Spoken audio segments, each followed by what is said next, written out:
Sungalo jora, Punyakalo, Sungalo jora, Keramakalo, Sungalo jora, Punyakalo,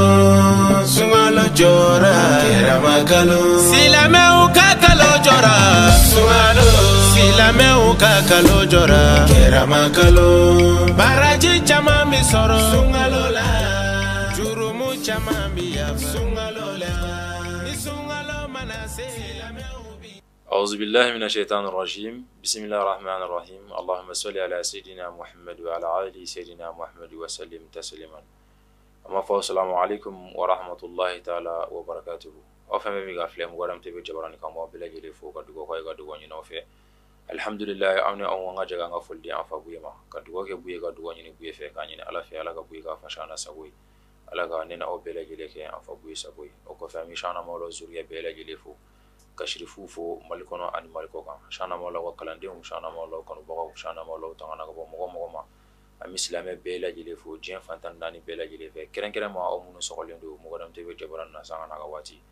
alhamdulillah qawla dunya ga fo ko ni asikili anga jamuka keren len kene ga mi na talaga nyeshi sungolo ma no special ramadani ka sungolo ko kitu anya fe na jien fe mi ga sababu na ko ga sunke inshallah ina fo ala wa nyini tugum na ka saga nya folke o mukonna na inshallah mo gofe mo gomnu ni ale don kalfa uluma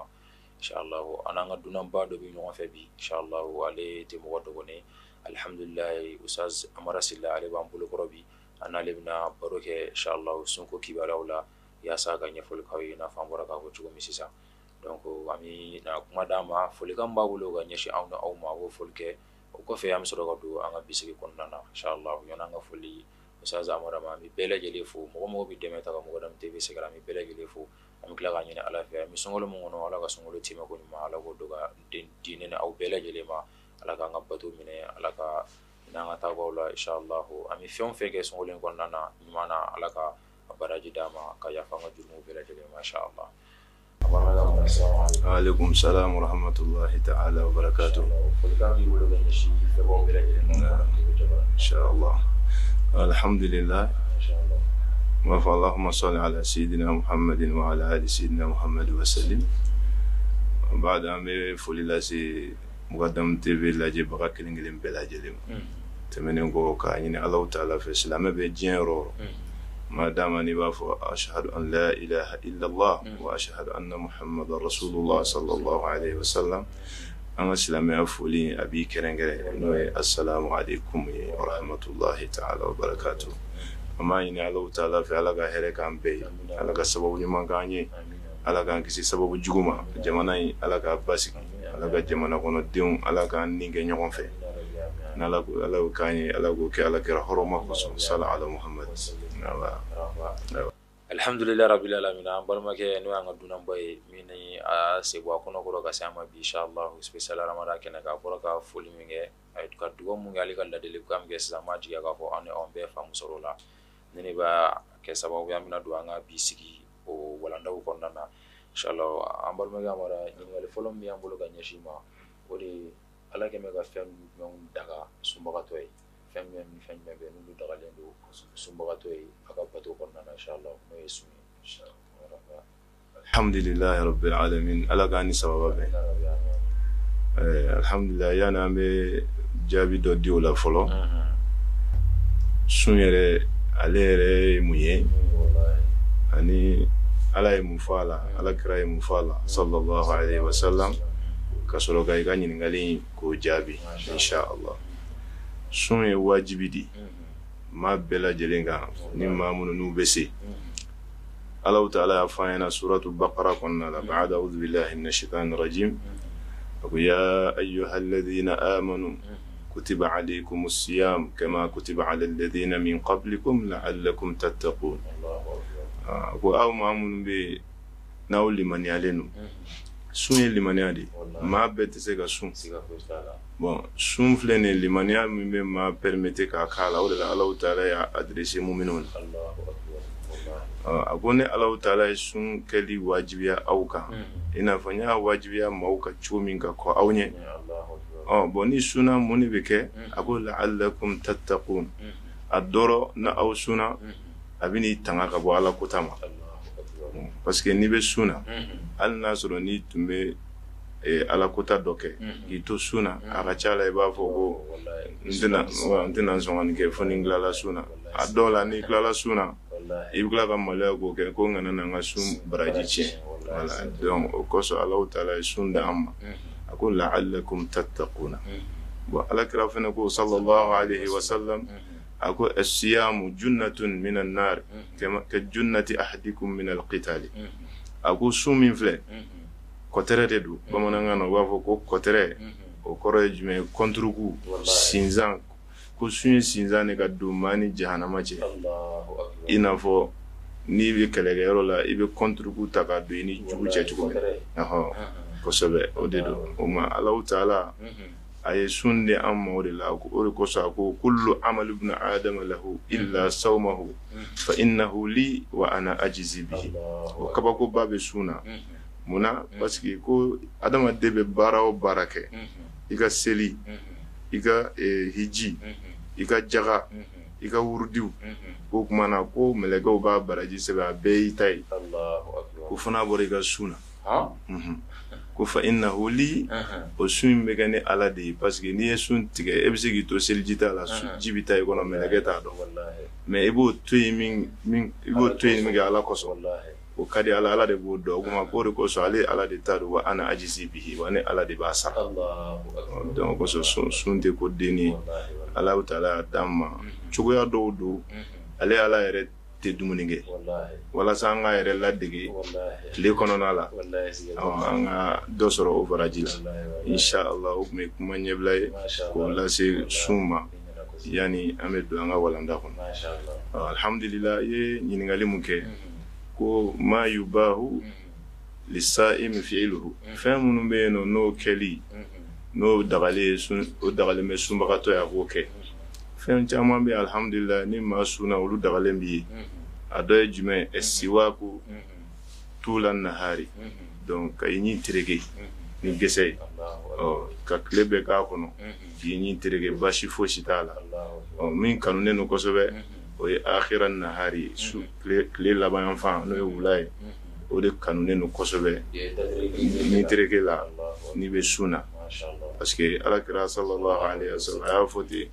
a ko sunbatɔ da kasa ko ka di ala ye ka tɛmɛ misiku kasa kan o de kosɔn a kanunen don mɔgɔ k'a to fo wuladani na ka sɔrɔ k'i ɲi tereke n'o tɛ hali n'i ye tile bɛɛ kɛ k'i ɲi tereke basi fosi t'a la o dagalen bɛ sunbagatɔ ye filanan at-tabarrudu bil ma'i inda shiddati al-harri o ye i n'a fɔ an bɛ ka don a waati yɛrɛ kɔnɔ kalaya ba bɛɛ finteni bɔra yɔrɔ kalayara i bɔra dugu kɔnɔ ka na dɔrɔn i fari kalayalen ba don ka taa jisuma bɔ i kan pour que ka se ka lafiya sɔrɔ i fari sumaya o fana dagalen don sunbatɔ ye dɔw bɛ olu t'a faamu a bɛ se ka k'u kɔnɔ u b'a fɔ ko n'i y'a ye e bɛ ji bɔnbɔn ba i la i kan su digilenba de b'i la walima limaniya tɛ yan o tɛ a dagalen bɛ sunbagatɔ ye a k'o kɛ n'a guwanna kuma caman i ka ji bɔ i kan o dagalen don donc o b'a bolo sabanan ye min ye al-aklu wa shurb wal wat leylan a dagalen bɛ sunbagatɔ ye i bɛ jimi ka dumuni kɛ ka kafoɲɔgɔnya kɛ a ka hakɛ to sunna ni farida ka tɛmɛ i ni muso cɛ nka su fɛ sunkalo su fɛ ayi o tɛ dɛ sun tigɛlen kɔfɛ tula leyl su lɛri bɛɛ b'i bolo hatta tulu el-shams tulu el-fajiri fo ka taa se fajiri kɛnɛ cili ma donc ni fajiri kɛnɛ cira ninnu kelen kelen bɛɛ lajɛlen bɛ kumaniya i la i y'a faamu donc o dagalen bɛ sunbatɔ ye a k'o kɛ mun fana dagalen b'a ye tuguni a dɔ ye jumɛn ye as-safaru li hajatin mubahin ka voyage la min dagalen bɛ dugutaga k'o kɛ k'i to sun na bon n'i i b'o kɛ k'i to sun na a bɛna kɛ sababu ye i bɛna sun bila de donc k'a fɔ ko n'i taara voyage la i bɛna sun bila a tɛ bɛn i ka voyage la a dagalen bɛ sunbatɔ ye i ka voyage kɛ o voyage ninnu fana kɔnɔ a dagalen b'i ye i bɛ se k'i sun tigɛ n'a y'a dɔn yɛrɛ fɛnɛ i bɛ se ka continuer n'a ye baasi fosi fɛnɛ t'o la i bɛ se k'o kɛ nka a dagalen kɔni b'i ye nka a ka kɛ sariti ye min n'o y'a sɔrɔ i bɛ taa voyage min na ni ala ko ta tɛ n'a a voyage ko dagalen bɛ inshallah a dɔ wɛrɛ ye jumɛn ye a dagalen b'a ye tadawi bi ayi dawa'in halalin donc i bɛ se k'i yɛrɛ furakɛ ni fura sugu bɛɛ ye fura o fura n'o dagalen don halala n'o ala silamɛya la dagalen ko utiliser o mana pikiri bɛ se ka k'i la sérum bɛ se ka k'i la in lam takun li taghziya n'a sɔrɔ n'a ma kɛ dumuni kama komi sérum dɔw bɛ yen wala pikiri dɔw bɛ yen wala n'olu taara joli fɛ a b'i ka dumuni ko mago ta bon n'a sɔrɔ a dabɔlen n'o kama a tɛ bɛn mais n'o kɔni tɛ i komi mɔgɔ kan ka sun kan ka tigɛ fɛn minnu kɔnnen don inshallah an da bɛna s'a ma bon fɛn minnu b'a to ni sun bɛ tigɛ fɛn min bɛ don i kɔnɔ voilà bon n'a donni kɔnɔ a kɛra da sira fɛ walima ɲɛ sira fɛ ou bien nun sira fɛ ou bien tulo sira fɛ olu n'a ɲɔgɔnnaw o kumana o bɛ sun tiɲɛ mais min ye jeli sira ye o kumana o dagalen bɛ fo n'a y'a sɔrɔ a bɛ ka dabɔ a yɛrɛ farikolo baloli kama inshallah min n'an bɛ se k'o fɔ ka fara nin kan fɔlɔ o ye jumɛn ye madugul ta'ami litifli saghiri denmisɛnnin fitinin e den don walima i ka kalifa don a ka dɔgɔ kosɛbɛ a tɛ se ka dumuni kɛ a yɛrɛ a kɔni bɛ se ka dumuni dun nka a bɛ fɛn min b'e bolo n'a ka kan k'o dun o ɲimini min b'o la bon ale dun tɛ se k'a ɲimi ka se a dan na e bɛ sun na i ma mɔgɔ fɛnɛ sɔrɔ mɔgɔ min bɛ se ka a ɲimi ka don a da parce que mɔgɔ bɛ se ka sɔrɔ sunkalo kɔnɔ mun bɛ se k'a ɲimi ka d'a ma n'o dagalen bɛ i n'a fɔ denmisɛnnin kɔrɔbalen dɔ walama suma wajibiya min ka minɛ a si kɔrɔbayara dɔɔnin walama sun wajibiyara dɔ kan i n'a fɔ muso min bɛ yen nɔ n'a y'a ka kalo labɔ ye donc i bɛ se k'o fɛnɛ wele k'a di o ma o k'a kɛ walima muso min fɛnɛ jiginna o bɛ se k'a kɛ walama voyagekɛla dɔ bɔra voyage la ka na sunbali donc o fɛnɛ bɛ se k'a kɛ walima baliku cɛkɔrɔba minnu ni sun a tɛ se ka sun kɔrɔ kosɔn o bɛ se k'a kɛ ou bien banabaatɔ min bɛ yen n'a ka a tɛ se ka sun bana in kosɔn o fɛnɛ bɛ se k'a kɛ bon n'e ma mɔgɔ si sɔrɔ a bɛ bɛn i a dagalen b'i yɛrɛ ye den hinɛ kosɔn i ka k'i da kɔnɔ k'a ɲimi k'a labɔ k'a don a da k'a sɔrɔ fɛn ma jigin i yɛrɛ kɔrɔ n'o kɛra n'i tilala i b'i da kucu k'a tu parce que da kɔnɔna in tɛ ni a sera gɔnɔ la dɔrɔn o de ye sun tiɲɛ ye kuma nin ye kuma ye an bɛ se ka minnu fɔ ɲɛbila la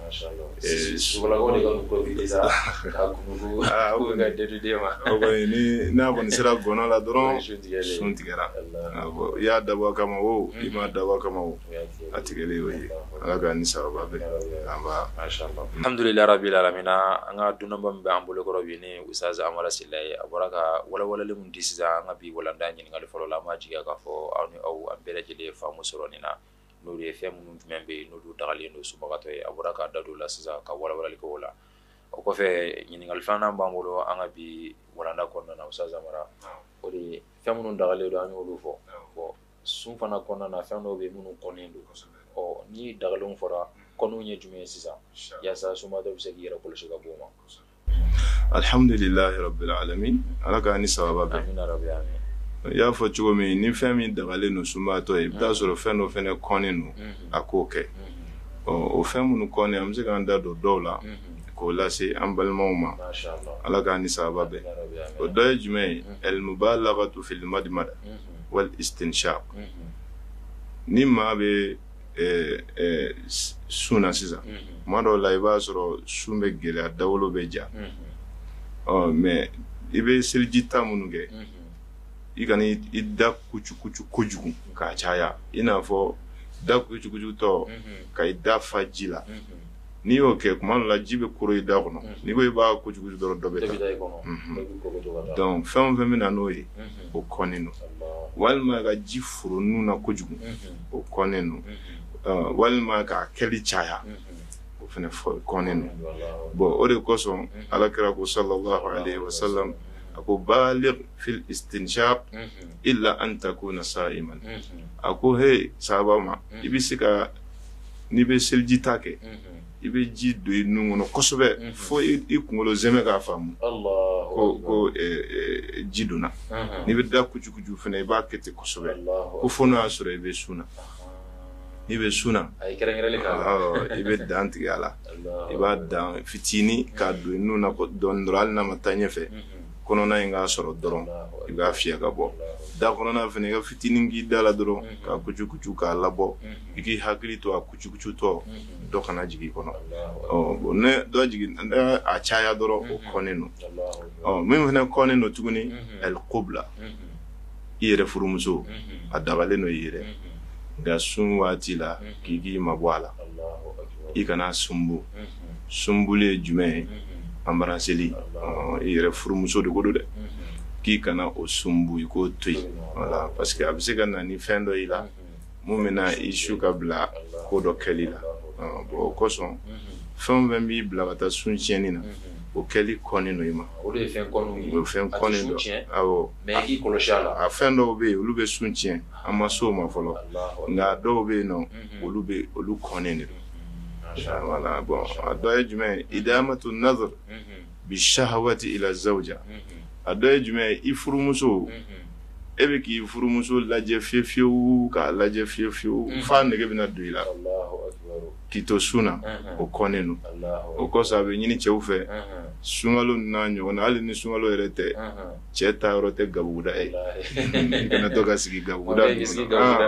walima musow ka barokɛyɔrɔ ka to k'i sigi yen nɔ n'o kɛra i bɛ fɛn dɔw mɛn minnu man di i tulo la i bɛ fɛn dɔw ye minnu man ɲi o kɔsɔn sunkalo la a kɔnnen bɛ i ka i muso filɛ fiyewu a bɛ na ni ko dɔ ye dɔwɛrɛ ye jumɛn ye tafakuru o de ye k'i miiri muso la o kɔrɔ sunani farida min bɛ tɛmɛ ni muso cɛ so kɔnɔ e sigilen sun kɔnɔna la hali n'a sɔrɔ i ɲɛ tɛ mɔgɔ si la k'i sigi k'i miiri o la a dɔw bɛ se ka na ni maniw bɔli la ou bien masiw bɔli la bon n'o kɛra i ka sun bɛ tiɲɛ voilà kosɛbɛ kɔlɔlɔ min b'a la o ye nin a bɛ n'i ka sun tiɲɛ a dɔ wɛrɛ ye jumɛn ye lamsul mar'a bil yadi ka maga muso la n'i bolo ye walasa ka damu sɔrɔ a farisogo la o tuma na o fana kɔnnen don sunbayatɔ ma aw mubasharataha bil jasadi walima k'i fari jɔsi a fari la o fana kɔnnen don donc o de kosɔn i b'a ye maa minnu bɛ don sotaramaw kɔnɔ ni musow bɛ sigi ɲɔgɔn kɔrɔ a kana k'a tigilamɔgɔ kɔnɔ i ni seliji min donna n'i jiginna wala ko n'o bɔra dɛ ayi n'i bɔra dɔrɔn a kanunen don i ma i ka taa seliji kurakuraya ka sabu kɛ muso fari min bɛ da i fari la n'i y'ale ta sumaya dɔn walima i y'ale ta kalaya dɔn o kɔrɔ dɔrɔn i ka seliji tiɲɛna donc o kosɔn n'i bɛ sun na o tɛ bɛn i k'o dabɔ o kama k'o kɛ a dɔ wɛrɛ ye jumɛn ye zawqul qadri aw ta'ami ka na nɛnɛ walima ka dumuni nɛnɛ ni kɔgɔ b'a la ou bien kɔgɔ t'a la walima a kɔnnen don o kɔnnen don sunbatɔ ye parce que n'i y'a kɛ dugulaka dɔw bɛ yen nɔ olu bɛ se ka a dabɔ a kama siɲɛ kelen ka dɔ kunu o de kosɔn a kɔnnen don i ka to k'olu kɛ a dɔ ye jumɛn ye ani ka to k'i da kucukucu ka sɔrɔ seliji ta tɛ ka to ka jigi da kɔnɔ dɔrɔn ka kucukucu e tɛmɛtɔ kɔni ji la dɔrɔn i bɛ dɔ ta i b'i da kucukucu o fana kɔnnen don parce que laban o laban bɛna ji nege don i la donc o fana kɔnnen ani dɔ wɛrɛ ye jumɛn ye al-iktihal ka kale da i ɲɛ la ka kale da i ɲɛ la o b'a jira k'a fɔ ni i bɛ sun na olu sugu ninnu ma ɲi nka k'a kɛ tile daminɛ la o kɔnnen mais tile laban yan fan alhamdulillah k'a bɛ se ka bɛn o waati ninnu ala k'a ni sababa bɛn ni ala kira hɔrɔma ye bon maa mun bɛ da o kan dɔrɔn k'a kun cɛ n'o ye o de ye al-hijamatu ka gunbo sigi la u bɛ gere min don mɔgɔ fari la k'a ci k'a sama f'a bɛ joli su bɔ wala ko o don i fari la k'i to sun na walima ka taa pasa ci k'i b'a joli su sama k'i to sun na olu fana kɔnnen don mun na parce que ni joli tora ka bɔ cogoya dɔ la a bɛna e lafu ni lafura dɔrɔn i bɛna obligé ka sun bila donc o de la a bɛ kɔn ala k'a ni sababa bɛn kira hɔrɔma kosɔn sala ala muhammad Alhamdulillah rabbil alamina. Toujours on a un bal mege ɲɔgɔn fɛ an ka karamɔgɔ an ka dunanba n'o ye Amara Sila ye a bɔra ka ɲɛfɔli k'aw ye sisan inshallah fɛn minnu na kɔni don sobagatɔ ye donc aw ni aw a bɛ to télé filɛ la n'Ala sɔnna ma n'o ye Mugadam TV jabaranin sɔni dɔrɔn an bɛna ɲɔgɔn sɔrɔ tugun an ka spécial Ramadan kɛnɛ kan.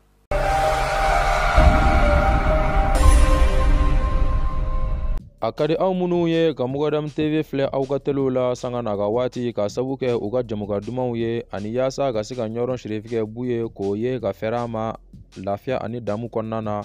nka aw kamana gannen don a t'a dɔn a bɛ Mugadam TV sɔrɔ cogo min an b'a fɔ aw ka nisɔndiya ka sabu kɛ tamod électronique nana o gɛlɛya wuli ka bɔ aw kan n'aw bɛ fɛ ka Mugadam TV sɔrɔ aw ka telew la fofalaki k'a sɔrɔ a ma kɛ ni abonnement sarali ye kalo o kalo aw da ye a ka Star Traki ale decoder na parabole k'o san k'o sigi aw fɛ yen nɔ wa o caman tonnen don tamaro électronique la u ye bere da sɔngɔ k'u fana yaasa aw bɛ se k'a sɔrɔ nɔgɔya la cogo min o kɔfɛ n'aw mago bɛ Star Traki ka minɛnyɔrɔw la i n'a fɔ caméra de surveillance decoderw câble antenne montelaw ka appareil lampadaire tête caillou ka taa se batterie blendow ma télé a fitinin a hakɛlamaw a n'a belebelebaw parabolu humidificateur a fitini a hakɛlama a n'a belebelebaw ka taa se fontaine ma aw da ye a ka weleli kɛ tamaro électronique ka jabala la aw bi Abubakar Sanoko walima Chakana Hamala kuma a b'olu sɔrɔ ni numéro ninnu dɔ la kelen na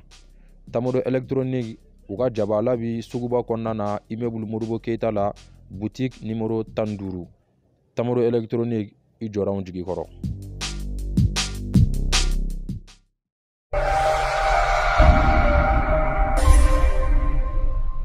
Alhamdulillah rabbil alamina inshallah ni an sigilen kana an ka jamuka kɛnɛ kan n'o ye spécial Ramadan ye i n'a fɔ an y'a fɔ cogo min halisa n'an ka dunaba bɛ ɲɔgɔn fɛ inshallah n'o ye an karamɔgɔ Amara Sila ye ale bɔra ka ɲɛfɔli k'aw ye sisan fɛn minnu na kɔni don sunbagatɔ ye sun waati la a bɔra ka ɲɛfɔli k'o la sisan n'Ala sɔnna ma o de b'a to an bɛna don an ka bi sigi walanda ɲininkali sabanan na Ustaz Amara fɛn jumɛn bɛ yen nɔ n'a bɛ kɛ sababu ye ka sunbagatɔ ka sun tiɲɛ sun hali n'a sɔrɔ a sunna ka tile bɛɛ kɛ walima surana suntigɛ waati la mais a ye fɛn dɔ kɛ dɔrɔn o b'a ka tile sun bɛɛ kɛ o fɛnw ye fɛn jumɛn ni fɛn jumɛn ye inshallah. Alhamdulillahi rabbil alamin an bɛ Alahu taala deli Ala ka ni sababa bɛɛ o kuma sun tiɲɛ fɛnw a ka ca dɔɔni wa alhamdulillahi ni maa sunna i b'i jija fɔlɔ k'i ka sun kɔlɔsi ne tɛ se ka sun kɔlɔsi k'a sɔrɔ i t'a tiɲɛ fɛn dɔn bon a tiɲɛ fɛn dɔ ye jumɛn ye o de ye wusulul ma'i jima fɛnw olu ka se ilal jawfi ka taa adamaden kɔnɔ bon bi wasitatil anf a kɛra ni i nun sera i n'a fɔ i bɛ fura sama i nun fɛ awil udni walima n'a kɛra tulo sera i bɛ fɛn de tɔni tulo kɔnɔ awil fami walima n'a kɛra da sera ji tari kɔnɔ ou bien fɛn dɔ porokotora ka t'i kɔnɔ hali ni min tɛ dumuni ma fɛn ye o kuma na olu kelen kelen bɛɛ lajɛlen b'i ka sun tiɲɛ donc o n'a ɲɔgɔn na a kɛra i n'a fɔ ani fɛn ka si kɔnɔ da kucukuli caya sira fɛ i n'a fɔ an ye min fɔ sun kɔn sira kan i da kucucu k'a caya fo ji donni i kɔnɔ k'i to seliji t'a la walima hali k'i to fɛn wɛrɛ la o kuma o fana bɛ seliji tiɲɛ tuguni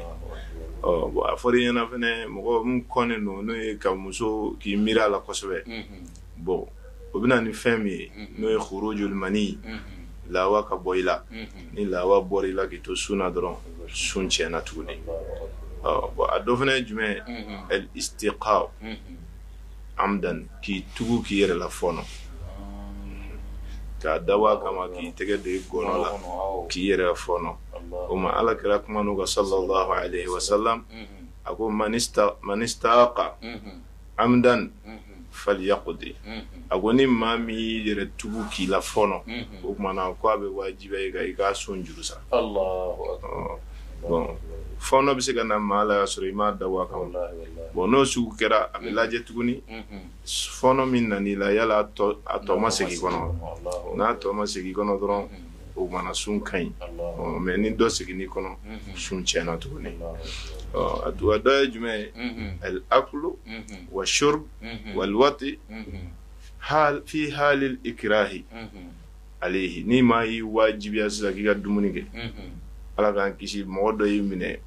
ka muru jɔ i la walama ka marifa jɔ i la k'i bɛ sun na k'i jija kɛ ka sun tigɛ o n'o tɛ a bɛ i jogin i ye sun tigɛ o kosɔn o kɛra i ye ji de min wa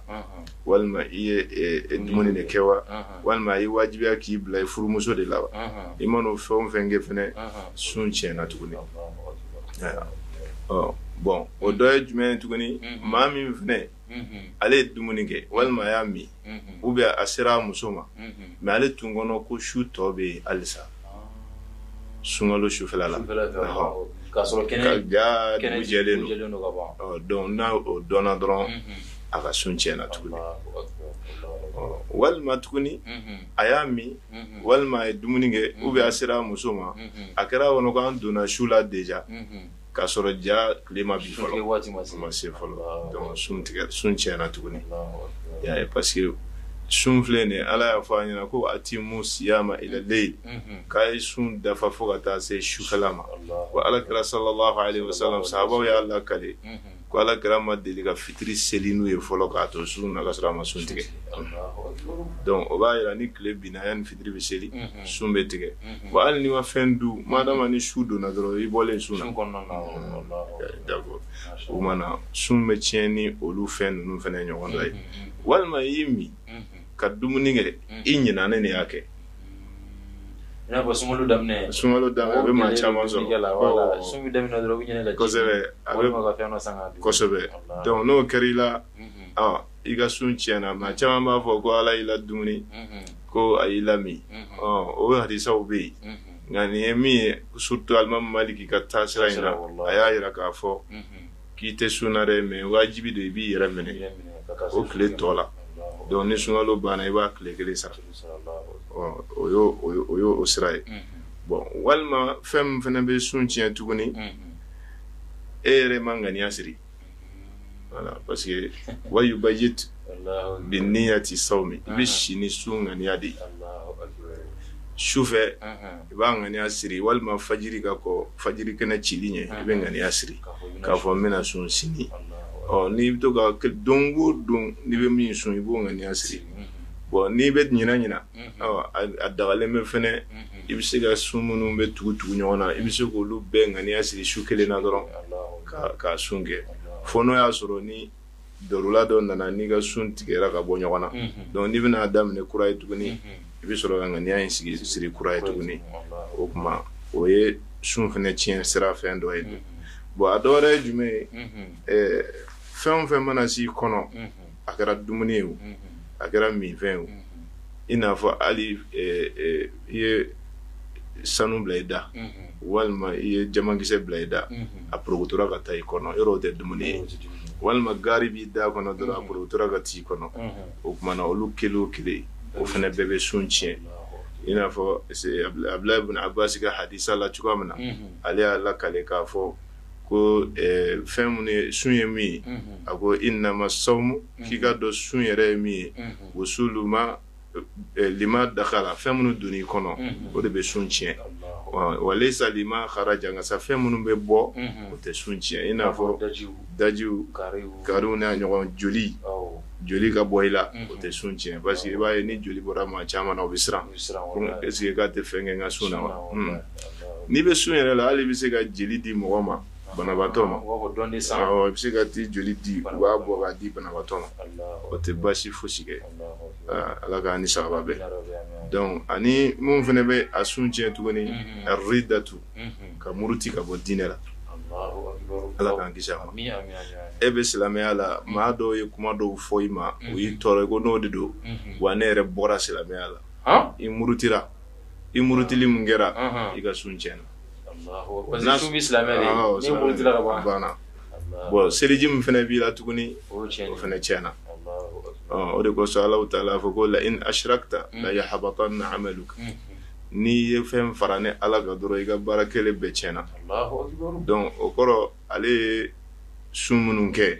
a murutili min filɛ ka kɛ sisan n'i ko ko k'i tɛ ala fɛ o kɔrɔ i bɛ ala tana de la donc n'i ko i tɛ ala fɛ dɔrɔn i ka baara ɲuman bɛɛ tiɲɛna bon n'i seginna i kɔ o don i b'o juru sara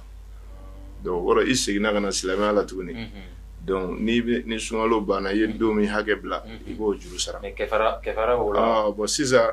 ninnu fɛn fɛn filɛ ka f'i ye nin sisan kafara tɛ nin si la ni nin fɛn fɛn y'i sɔrɔ alhamdulilayi kafara bɔ tɛ nin si la i b'o tile kelen juru sara kafara bɛ min na o ye de n'a y'a sɔrɔ sisan nɔ aljima'u al'amdi min ghayri ikrahin i taara kafo i muso fɛ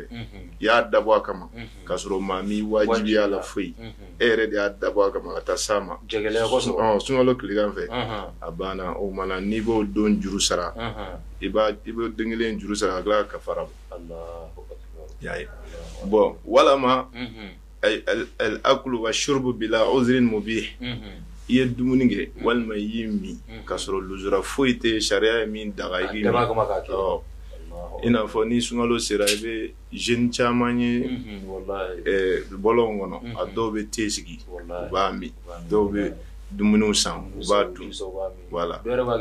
kosɛbɛ ɲagarilabɔ ye bon olu fɛn fɛn filɛ nin ye olu tigilamɔgɔ bɛɛ b'o don kelen juru sara ka tila ka kafara bɔ bon ne y'a sɔrɔ n'i bɛ kafara bɔ i komi an ka question ma s'o ma nka alhamdulilayi an bɛ se k'a don kuma in kɔnɔ kafara yɛrɛ ye min ye o de ye ma yukaffir bihi dhanb al-mukhalif lishari maa minnu bɛ yen nɔ n'olu tigilamɔgɔ ye sariya fɔ ɲɔgɔn o tigilamɔgɔ bɛ kafara min bɔ a b'i jurumu de yafa o ma ni pini voilà i ye jurumu yafa ka bɔ o kɛwale ma donc o kosɔn kafara min fana bɛ fɔ i ye a bɛ punition de fana yira tuguni i m'a ye a fɔra ko i bɛ itiqraqabatin i ka jɔn kan hɔrɔnya bon n'o se ma k'i ye i bɛ siyamu shahrayn mutatabi'ayn i bɛ kalo 2 sunna tugu ɲɔgɔn na tile 60 tile kelen kosɔn o b'a yira k'a fɔ mɔgɔ min mana tile 10 bila e ka tile 60 sigiyɔrɔma 10 o tɛ tile 100 ye o juru b'i la o t'a bannen tile kelen kelen o tile 6 in tile 10 in i b'o fana sara sunna fara kan donc tile 160 ani tile 10 kan k'o de sun bon ni mɔgɔw bɛ nin dɔn est-ce que u bɛ kulonkɛ sun na fɛn min tɛ foyi ye san kɔnɔ dɔrɔn siɲɛ kelen bɔ bon maaw kan k'u jija ka ala ka hakɛ di bon o la ni maa min ma se k'o kafara fana sun ta kɛ a bɛ fɔ it'amu sittina miskinan i bɛ miskinɛ 60 la tuguni fantan 60 k'a bɛɛ ka tile kelen dumuni d'u ma i n'a fɔ k'a balo di k'a nasɔngɔ da donc n'o kɛra alhamdulilayi kɔlɔlɔ min kan ka da i kan su in na o bɛ wuli ka bɔ i ka baraji i b'a sɔrɔ o de kosɔn an b'a ɲini mɔgɔw fɛ u k'u hakili to sunkalo bonyani na n'i ma sunkalo bonya o de bɛ na ni nin baara ninnu ye dɛ bon a caman na a bɛ se ka kɛ sababu ye ala bɛ dimi jamana yɛrɛ kɔrɔ a kosɔn bon ni ala ye i kɛra jɔn ye dɔrɔn lagdari tigi y'o de fɔ ko n'i kɛra jɔn ye wala yahillu lahu an yaf'ala fi'lan hatta ya'lama hukma allahi fihi k'a tɛ bɛn i ka foyi kɛ f'i ka taa sɔrɔ i bɛ min kiiri dɔ fɔ ala ka diinɛ la bon a tilala k'a fɔ yɔrɔ wɛrɛ la wa an yaqifa inda amrihi ala ka yamaruya waati a bɛ wajibiya baliku kan i ka jɔn ye nɔ k'ala makɔnɔ n'a ko k'i ka nin kɛ dɔrɔn i b'o kɛ n'a ko i ka nin to yen dɔrɔn i k'o to yen bon e balikuyara e ye silamɛ ye i fa ye silamɛ i ba ye silamɛ ye sunkalo sera e b'i ban ka so foyi t'i la dɔrɔla la lujura foyi tɛ yen o mana ni kafara ninnu bɛ wajibiya ye n'i ma ninnu kafaraw bɔ dɔrɔn kungo b'i da la dɛ an b'a ɲini Alahu Taala fɛ ala ka faamuyali ko ɲuman d'an ma n'ala kira hɔrɔma ye sala ala muhammad alhamdulilayi an b'a jigiya k'a fɔ lamɛnbaaw ye faamu sɔrɔ nin na halisa an n'an balimakɛ bɛ ɲɔgɔn fɛ an ma tilela fɔlɔ karamɔgɔ kosɛbɛ inshallah an bɛna se an ka walanda ɲininkali naaninan ma inshallah ale kiti bi tali kɛ dugutagaw la i n'a fɔ voyagekɛlaw i ka laseli kɔnɔna na a y'a yira k'a fɔ sun waati kɔnɔna na ni voyage ko nana i bɛ se k'a kɛ fo n'a kɛra ni voyage min ni a balilen don kosɛbɛ donc olu ka kiti bi cogo di sisan sunkalo kɔnɔna na alhamdulillah an bɛ dugawu kɛ ala k'a ni sababa bɛn o kuma ko hukmul musafir taamaden kɔni ale ka kiiri sunkalo kɔnɔna la fa huwa mukhayyarun ale kɔni bilalen b'a yɛrɛ sago de la o ye jumɛn bayna an yasuma aw yaftira a ka sun walima a ka sun tigɛ o b'a yɛrɛ bolo in kana la yashqu bisawmi fi safarihi lakana ahsan n'a sɔrɔ ni ale sunna k'a bɛ taama sira min fɛ sun n'a degun a sunna o kosɔn k'o ka ɲi kosɛbɛ nka n'a sɔrɔ n'a y'a dɔn fɛnɛ ko a sunna a bɛ degun sɔrɔ aftara lakana ahsan a y'a sun tigɛli min kɛ o fɛnɛ ka ɲi o de kosɔn Alahu Taala yɛrɛ y'a fɔ a ɲɛna suratu Bakara kɔnɔ a ko wa man kana maridan aw ala safarin fa iddatun min ayamin ukhra a ko ni maa min bɛ bana b'i la i ma se ka sun walima i bɛ taama sira de fɛ i ye sun bila o kosɔn o ma i ye don minnu bila dɛ i b'olu jate k'o juru sara ni sunkalo tɛmɛna donc o la maa dɔw bɛ u b'u ban ka sun bila voyage sira fɛ a dɔw bɛna degun sɔrɔ kosɛbɛ bon voyage fɛnɛ bɛɛ tɛ k'a fɔ ko n bɛna voyage dɔrɔn n bɛ sun bila ayi kɔsɔri dagalen bɛ voyage min na i bɛ se ka sun bila o de la o kɔrɔ jumɛn ye kilomɛtiri 48 tagali dɔrɔn na distance b'o de bɔ n'a b'o bɔ tagali dɔrɔn na sun bilali bɛ daga ye o de la ale retour tɛ mais ale dɔrɔn na ale tagali dɔrɔn bon o kɔsɔn fɛnɛ i bɛ se ka seli kɛ 2 ye minnu ye 4 n'a sɔrɔ n'a t'o bɔ sun bilali tɛ daga ye fiyewu bon a tɛ bɛn i ka kɔsɔri fɛnɛ kɛ donc o sun minnu bɛ o voyage sira minnu fɛ ni i bɛ sun bila Alahu Taala y'a fɔ ko yuridullahu bikumul yusra wala yuridu bikumul usra ni y'a ni Ala b'a fɔ a ye k'a bɛ se ka sun bila n'a bɛ voyage la ni Ala bɛ nɔgɔya de sira laɲini ni aw ye n tɛ gɛlɛya sira laɲini ni aw ye bon mɔgɔ dɔw filɛ nin kuma dɔw la sunkalo n'a kɛra tile 30 ye dɔw bɛ yen nɔ o bɛ se ka tile 31 sun parce que Alahu Taala y'a fɔ nin sisan ko yuridullahu bikumul yusra wala yuridu bikumul usra wal tukmilul iddata ko a y'aw jija fɛnɛ sunkalo kalo ye tile hakɛ min a k'a dafa dɛ wallahi ka kɛ n'a fɔ i ka limaniya ka bɔ k'e bɛ tɛmɛ ayi o ma ɲini i b'a dafa tile 29 wala 30 28 t'a la 31 t'a la o 31 bɛ se ka mɔgɔ dɔ sɔrɔ 31 a bɛ se ka mɔgɔ dɔ sɔrɔ mais a tɛ jamana sɔrɔ dɛ a tɛ dugu sɔrɔ mais a bɛ se ka mɔgɔ dɔ sɔrɔ o bɛ kɛ cogo di maa min bɛ yen nɔ sisan e bɛ Côte d'Ivoire misaliya la Côte d'Ivoire y'olu ka kalo ye i n'a fɔ kunu tarata donc bi kɛra olu ka sunkalo ye o kɔrɔ ni kalo dafara a tɔgɔ alamisa de bɛ kɛ olu ka seli ye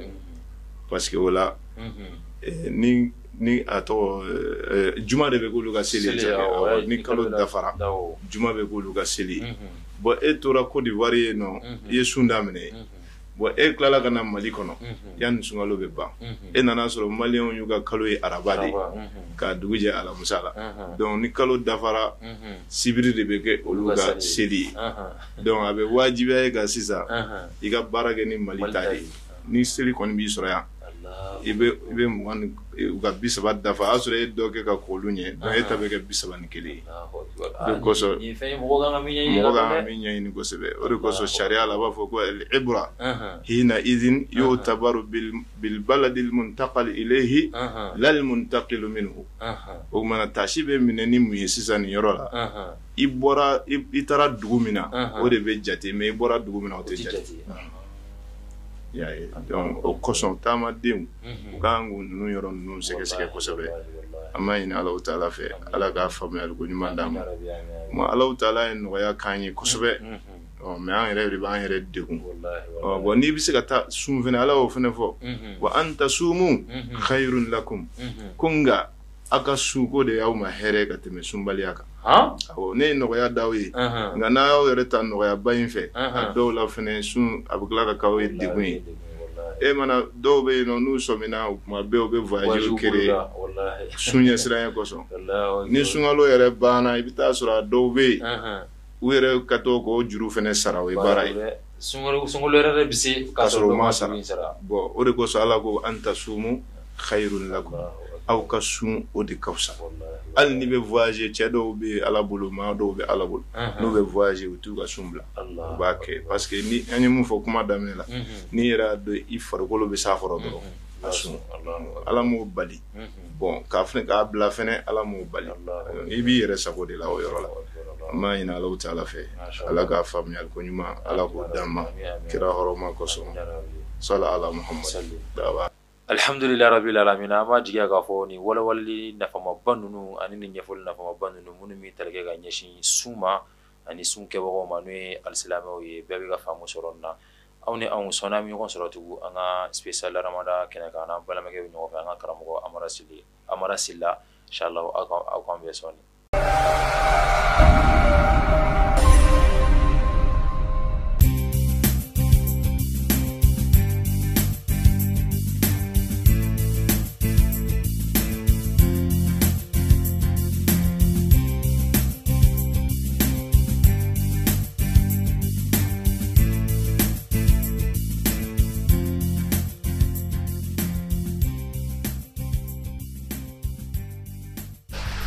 Ona bulongo tege tara tourna do la France ne tuna ka mobili joli na dunga konna le la sia ya amule yawo sego iduma muna tungu da wa cho wa fina na me ai wa entreprise tu wa kuruba ba de fe entreprise tu kuruba cho e ko ba do muso nkini nga ko ma da me ka ba ko bla de ka kura de ko so sa na me ka na ai wa so jamina mchama de Comment ça c'est où on ne peut pas comme nous mais ça chine ni ni oui c'est et pour on fait ya tu vas courir connait ya chine va on fait ya aliment il fait on fait ya France il fait on fait ya même ali Dubaï on fait sur on fait ya tu vas courir connait là ha ciao ni eko ima boy bali connait ya kata ai wani jama na ko fole nga ima ministre to ko même fier il passe bon camino on passe bon kapla ka dedo didiwa ah didiwa sho ina kla ka fo ibo na botu ngo e ka tuwa kuruba ko ni to on fe ya ai la fia ko na on gawo sho no de ha ni bala so yo mna kla te bebe ha bidiru no yera na ne ba bela wa o to ne ko fe no ya so iti mali ko na ya ubi ka so bla de la ka la nye no mandiye ubachi mo WhatsApp pe sego ka so chi WhatsApp pe ha chao wa alika fo ku udugole no maula udugole ni bate kwe ni ye fonti ka traje mu fo ka na musa bu ko nala ibi uga station do wa go station sheli awo onyeshi mu ka so ba mate o te yoro dugoli ha mami fia ibi fa fe kula o black ta ka maula kwa kala makwe so jom na nyuma chama mbia ka para ai kwa ko bla de ko ma do mani fia ta la ko ni so de kleni we che anu de mo Chau, nimbo be yamma. Ambet na do ine ngure. Chau. Chau kuruba. Anna nani kare. La fia ko. Chau.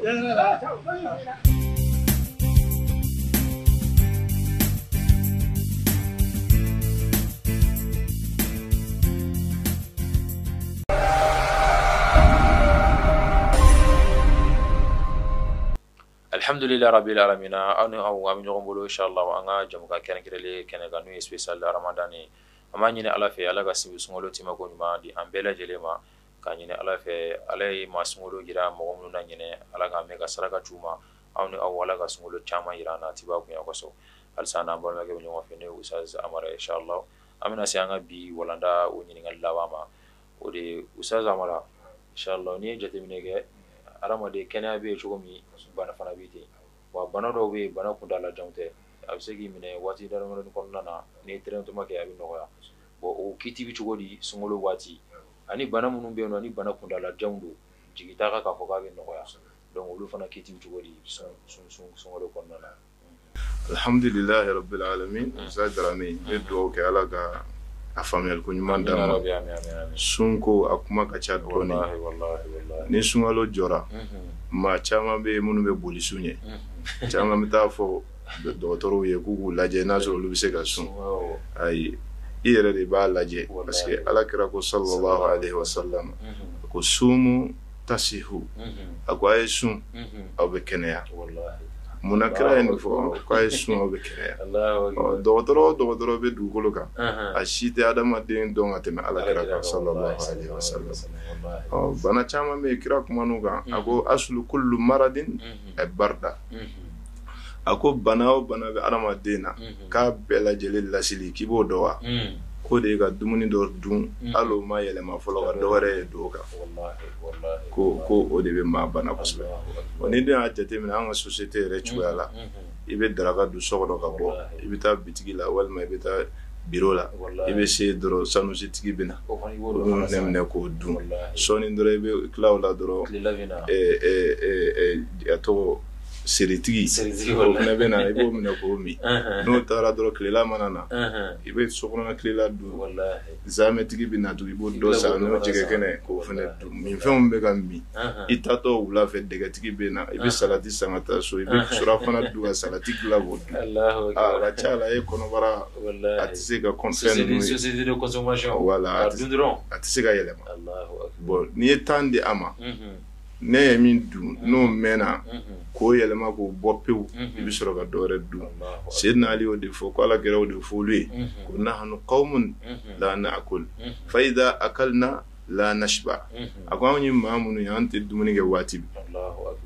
n'an ye dumuni dɔ dun an bɛ mɛn ka sɔrɔ an ma dɔwɛrɛ dun o kan o tuma n'an fana kɔngɔtɔ sigira dumuni kunna fana an t'an fa dɛ ko parce que kɔngɔ b'an na an bɛ dɔ dun dɔrɔn ka wuli bon n'i b'o la i bɛ mɛn kɛnɛya la mɛ ka kɔnɔbara fa o de bɛ na ni degun ye kosɛbɛ bon sisan banabaatɔ olu ka kiiri bana min bɛ yen n'o a kɛnɛyali jigiyalen don o tigilamɔgɔ a bɛ sun k'a lajɛ n'a y'a sɔrɔ n'a nin bɛ s'a kɔrɔ to mɔgɔ min bɛ siran sun ye sunkalo bɛ nɔgɔya i ma mais e ma sɔn ka foyi sun ni si la sunkalo selen dɔrɔn k'i b'a karaba i b'a sɔrɔ kunkolodimi ma n'i minɛ dɔrɔn i b'i ba ko i man kɛnɛ k'a sɔrɔ o tɛ i famani min kɛra su ma o de y'a kɛ bon maa min ka bana bɛ jigiyalen don k'a bɛ kɛnɛya n'a y'a lajɛ n'a y'a dɔn k'a fɔ ko tiɲɛ yɛrɛ a tɛ se ka sun yɛrɛ yɛrɛ k'a to bana in na f'a k'a furakɛ fɔlɔ de o ma a bɛ sun bila n'ale ye sun bila foyi wɛrɛ t'a kan ka fara bɔ t'a kan ladumuni t'a kan o mana a ye tile hakɛ min bila ni sunkalo banna a b'o juru sara bon maa min bɛ yen nɔ n'o ka bana fɔlen don k'a tɛ kɛnɛya bana min b'i la a kɛra misaliya la jabɛti don a bana in kɔnɔna na i tɛ se ka sun fɛnɛ ni a ye o de ye a sariti ye sinon n'a bɛ se ka sun kɛ k'a sɔrɔ hali ni bana in tɛ kɛnɛya a bɛ sun mais n'a sɔrɔ ni a fɔra n'a sunna ka fara bana in kan a bɛ degun kojugu bon bana in dun fɛnɛ tɛna kɛnɛya ale sen bɛ bɔ sun na o ma ale bɛ sɔrɔ ka ladumuni kɛ i y'a faamu o ni maakɔrɔba bɛɛ ye kelen maakɔrɔba min dɛsɛlen don n'o olu tɛ se ka sun i n'a fɔ maa dɔw bɛ yen u dancogoya la Alahu taala kɛlen bɛ k'a latigɛ heure 2 n'o tɛmɛna ka sɔrɔ u ma ji min i b'a fɔ u bɛ sa walima n'u ma dumuni kɛ o kɔnɔ dɔrɔn u b'a fɔ u bɛ sa o tigilamɔgɔw olu fɛnɛ bɛ don nin hukumu kɔnɔna la donc olu bɛ ladumuni de kɛ i n'a fɔ Alahu taala yɛrɛ a fɔ ko ayyaman ma'dudatin faman kana minkum maridan aw ala safarin fa iddatun min ayyamin ukhra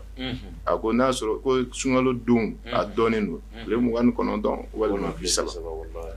ko o ye donw de ni maa min kɛra k'i man kɛnɛ walima i bɛ taama sira fɛ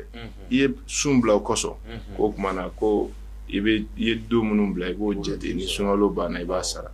a sɔrɔla k'a fɔ wa ala allazina yutiqunahu fidyatu ta'ami masakin dɔw ye miskin o tuma na ko maa minnu ye don bila n'u tɛ se ka sun walima n'u sunna a bɛ kɛ ni gɛlɛya ye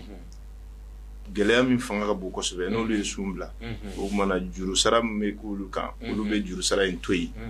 u bɛ ladumuni kɛ donc o ladumuni tile kelen o tile kelen i bɛ mure kelen bɔ o place la donc mure kelen o bɛ komi kilo kilancɛ mais Ala y'a fɔ ka d'a kan dɛ a ko faman tatawwa khairan fa huwa khairul lahu bon a kan ka bɛn tile 30 kan ka bɛn kilo 15 ma ko ni mɔgɔ min y'a kɛ 30 ye walima i y'a kɛ 50 ye ou i y'a kɛ 100 kilo ye ou i y'a kɛ demi tonne ye ka 20 d'a kan ka taa di mɔgɔ ma ko fa huwa khairul lahu o bɛ k'i yɛrɛ ma hɛrɛ yɛrɛ voilà donc n'a e k'a lajɛ kɛ n'a fɔra sunkalo tile 30 e y'o to yen ka kilo 15 dɔrɔn bɔ o place la o ye lafiya da yɛrɛ nka i yɛrɛ k'a lajɛ i ka fonasiriya i ka dɔ fara o kan a bɛ fisaya i yɛrɛ Ala ye bɔda k'i ka lafiya k'i ye kosɛbɛ ka fonasiriya i fana ka Ala ka fonasiriya d'a ma ni ɲumanya kɛli a banna nka ko in bɛɛ bɛ min kɔni nɔfɛ kana i yɛrɛ lafili dɛ k'a fɔ ko n tɛ se ka sun ka sɔrɔ i bɛ se ka sun kuma in b'o ye nɔfɛ inchallah ala ka ani sababa be mana o de absira ka mun fɔ ko wala o yɔrɔ la ala ka ani sababa amin alhamdulillah rabbil alamin wala na chama be nyefolu chama be wati na tuga ko so inshallah mi ka sense ka se an bisigi bani sisan kuma laban kuma munun bi bolo kuma mi wati mi na jamana mi la haram na shima dola surtout sungolo fana damana gele donc la dile kam munun bi bolo ka nyeshi en flebo ko ma ko na mal ko ya sa o ka se ga na fasolo ko mi la tabarakallah inshallah alhamdulillah rabbil alamin wala dile ga ngoni de dore anga siganko wallahi jamana be cuga mina ni Allah taala min fo o kele ne ban beka ako zahara al fasadu fil barri wal bahri bima kasabat aydin nas ako ni ay balawu bi ga jigi ba kono nawla herete ga soro jigaw yerete ga soro kanye bo jigono fonte soro la kanye ni grega na daje balawu jigi da no alna sene o ke sene fontinye ni munu nyana fene na yu du ba soro aseke o ka cha o ba mbana bibi na balu fen foite fuga soro be angere bo ambolu munu kanga du le kla ka mbana tuguni